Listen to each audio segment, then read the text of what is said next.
is there a solution to it? Okay. A solution that can be not just an academic paper. I'm just saying a solution that can actually be adopted by the masses, or can be rectified, or maybe even taken back. So looking at these various things, the area of biology. But one thing I want to remark that you made a statement that nature has found all solutions. I'm not even sure about that. I'm not even sure for a very simple reason that some of the examples I see, nature has not yet done a good enough job. I mean, from simple understanding. And because it's simple enough, you can take, for example, the case, why are leaves green in color? It seems the solar spectrum is peaked in the green with the current atmosphere that is there. It's peaked in the green. What is reaching the, and if it's green in color, it's reflecting most of the radiation in that spectrum. So it should have been the exact opposite, no? Black. And photosynthesis, for example, is not an efficient process. Nature has taken, it's a good process, but it's not an efficient process to convert light into energy that can be fixed in molecules. So I wouldn't take the stand necessarily that nature has found all the solutions or the best solutions. I would think that nature is extremely resourceful in terms of giving us ideas. I'll just add just one small line to the other question. Nature can't find the most efficient solutions because it can't discard the most, it builds on the more efficient. No, and therefore, so you have to take the most efficient part and you can learn from it. No, what I meant is that nature is immensely resourceful. We are all part of it, okay? So it's so much useful to get examples which are right in front of us, and there's countless examples of that. But I'm saying, don't necessarily get into a paradigm thinking that that is the only way to do it. Yeah, I had this question. One is regarding this this welding machine. When it gets commercialized, You are the welding man. Yeah. Don't brand me as a welding man. There are many other things which I do, but well. So when it gets commercialized, You have a name also, no? Okay, my name is Atul Kherde, and basically we teach thinking skills. So that is the part of. That's why this all is very interesting. I myself have been into this innovation and all space since I was in 11th standard. My first consulting job was 11th standard. So in the same similar lines. So when it gets commercialized, how much do you think this would likely to cost? Any rough idea? I mean, you mean to say what should be the end user price? The welding machine. Welding machine. Okay. The answer really depends on who the customer is, right?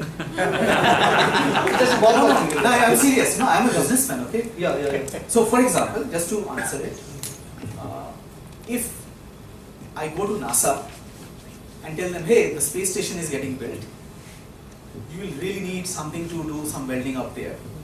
And you may not have a whole lot of power there, and the payload is really expensive. Here's a solution I will offer you, and this is the price tag. Yeah, there will be $1 million. So you get who my customer is and how I will position myself? Fine. Yes. The second question is regarding this sharing which you said. So if I'm an inventor and I connect with Tree Labs, and then Tree Labs successfully commercializes that. So there are models of how much percentage goes to this and how much percentage goes here and how much goes. So could you please spell out those numbers? Yeah. It's a model. See, there are many scenarios. So what I will request you is, like here, my colleague Manish is here, and many of others. You drop an email. Yeah. So because this is the nitty-gritty details you are talking about, and we have formulated something, and we are still evolving on it. But we think we have a reasonably nice model for inventors and other people who come into the framework. So we can always share that with you. I think we'll have last two questions. One Spanish delegate, one question from there, please. As you have said that the innovation is successful when the market accepts the product or the service. Behind this process you have like people that is dedicated to research the market, or you base your innovation or invention when you make your innovation based on the demands of the companies that support your program. I think if I got your question right, Yes. you are saying that, is the innovation driven by the market, or is it driven by some crackpot trying to figure out a solution? Is that what you're asking? No. If you have inside your program people that is oriented to the market, or you base your innovations in the demands of the companies that support your So program. how do The you, question is, Yes, please. if there is some corporate who is demanding you to do certain work, and then you are doing, is that situation also? Or is it? or what are you Or is it doing? implementation? Yeah. So okay. Let me answer. So, if you're asking if there are corporations which have a definite problem and they ask us to solve it, It's like a contract research. contract research. Or if they have like find a need in the market and they ask you to innovate or have Yeah. or to make that innovate. See, if that problem is exciting enough to us meaning who are going to be the people who are going to work on it, then it's an automatic solution. But if it's not interesting enough, then probably people will not take it up. So as a model, we are not going to chase that thing about going for what the corporations really want right now. Because you see, some of the problems we are discussing are maybe a step ahead of what the corporations are trying to do right now. So maybe a few people in the group, in the ecosystem, will want to do the way you are saying, that they will have problems from the corporations. But to set a model based only on that will be kind of putting a cap on innovation spirit itself. So more exciting would be to let people have fun. I'm talking about young people. Let young people see real solutions coming up in their, in front of their eyes. They see the whole process. They feel confident to take it ahead. And then the world is there for all the solutions, all the problems, even to identify what is the problem. I was just mentioning some of these now. Is a process that we will want to inculcate in the young people that we interact in the ecosystem of tree labs. And see, the tree, if you remember, the last word is evolve, T-R-E-E. So we are always going to be learning, and if that is a good model to follow, eventually we learn. If that is a good model, we'll do that. But right now, I don't have a clear answer. Okay, one last question from here. Yeah. What is Tree Labs doing to help the partner companies protect the IP in terms of patenting, worldwide patenting, etc.? For example, in today's mad world, once it is known that a problem can be solved, there can be 100 imitators. For example, you just saying that a solution which is twice as efficient as vanillity is possible itself can fuel so many other people's Yes. innovation. See, Tree Labs has a kind of a philosophy. I don't want to use the heavy word philosophy. Some thoughts on the IP protection and IP regime and what IP does. At my personal level, as a scientist, I believe that most scientists who do work are doing for the excitement of things, new things coming out. And as a scientist, I believe that these things have to go out to society.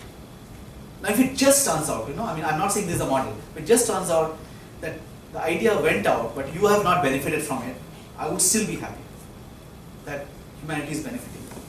I'm saying as a last recourse.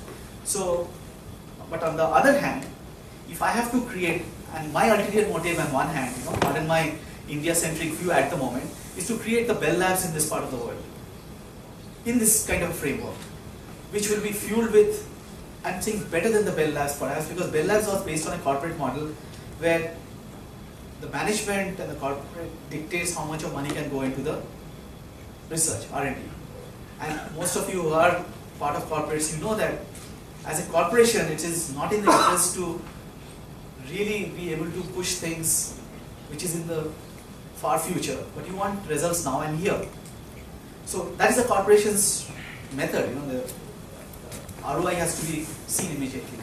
On the other hand, how do we make sure that there are absolutely world-class R&D which can happen, which may require resources which is far bigger than existing corporations of today can even fuel it.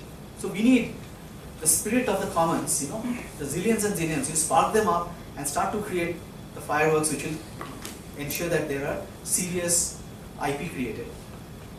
At the moment, if we have to go and, let's say, create businesses out in the real world, we are doing companies.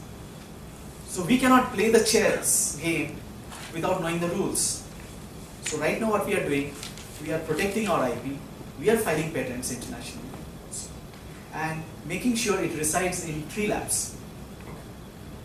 And Tree Labs does not belong privately, so in effect we are ensuring that it belongs to the world at large at whatever stage it becomes the reality for it to be a viable model. But this, making sure that we are protecting the IP and giving specific licenses carved out of these into the daughter companies which are going to go out. Possibly clubbing many other different IPs and making sure that there are viable products is the model we are going to follow until we come to a stage where we can start to, at the decision of the people who are participating in that, to make sure that maybe there are IPs which need to be just going out as free for anybody to use it. Maybe some drugs are discovered which has immense influence worldwide, and we can do that. But we need the resources to first come in. And we are trying to at least initially making sure that we hold the IP in free labs so that we can play the games of creating money in the real world. Strengthen this base, and then the world is out there for us to address. I hope I have. Good evening, ladies and gentlemen. Now is the time to unfasten your seatbelts because the learning has just come to an end. But before we do that, I would like to thank Professor Dipankar Sarkar for taking his time out and sharing his insightful journey with us. Thank you so much, sir. I would also like to take this opportunity to thank Mr. Vivek Gupta for introducing TIE to everyone and welcoming everyone. Thank you. Now I would request Mr. Ajay Bhagwat, our charter member, to please present a memento to Mr. Dipankar.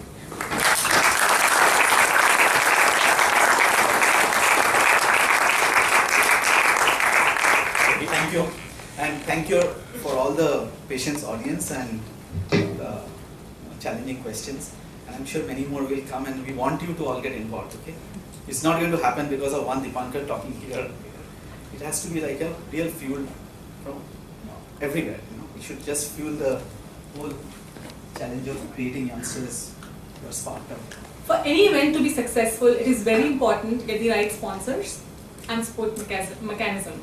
I would like to thank our sponsors, Kirloskar Chair, for sponsoring the event. A big thank you to all of you for making to this event. Thank you so much. We can give a huge round of applause for you also. Can we? We look forward to see you all in the upcoming events. Thank you to all the charter members, the Pune TIE team, for making the event possible. I would request you all to kindly submit the feedback forms that are given to you, and you can submit that to Madhura. I would also encourage all of you who are not members of TIE already to kindly enroll, and for that you can meet Mandar and Madhura for the same. I would again give a big heartfelt thank you to all of you for making this event a success. Thank you so much.